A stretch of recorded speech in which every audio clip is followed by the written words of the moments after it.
ইসলামের মানবিকতা, উদারতা ও সম্প্রীতির বার্তা ছড়িয়ে দিতে ব্রিস্টলে ব্যতিক্রমধর্মী ইফতার মাহফিলের আয়োজন করা হয়। বিস্তারিত জানাচ্ছেন আমাদের ব্রিস্টল এবং সাউথ ওয়েস্ট প্রতিনিধি মোহাম্মদ কবির আলী। ব্রিস্টলে এক ব্যতিক্রমধর্মী ইফতার মাহফিলের আয়োজন করা হয়। গত বৃহস্পতিবার হেনবারি কোর্ট প্রাইমারি একাডেমির উদ্যোগে এই ইফতার মাহফিল অনুষ্ঠিত হয়।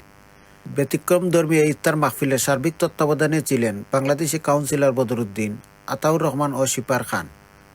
উক্ত অনুষ্ঠানে বিপুল সংখ্যক শিশু, কিশোর ও মুসলিম নন মুসলিমদের উপস্থিতিতে এই ইফতার মাহফিল অনুষ্ঠিত হয়।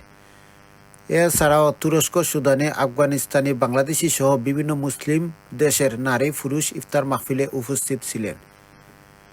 ইফতার পূর্ব আলোচনায় স্বাগত বক্তব্য রাখেন স্কুলের প্রধান শিক্ষক Jack brown.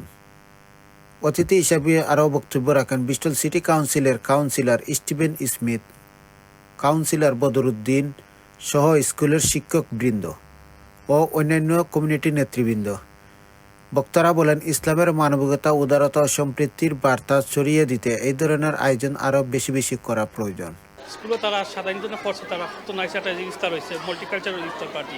Last year was the beginning one. It was a bit small on this, but this year we reached out to the wider community, Muslims and non-Muslims. We invited everyone to take part, to share with us and see what Ramadan and Iftar. It's been an amazing event today. We're so thankful to the community for turning out with such big numbers at Henbury Court and part of Tiller Trust in Learning Academies. We feel really strongly about diversity and inclusion and the sense of belonging, and you can really see that here today. So a big thank you to everybody. It's been today, and it's been lovely to see all the families and the children playing, so it's been a very good turnout. Bristol থেকে মোহাম্মদ কবির Ali, channel S news.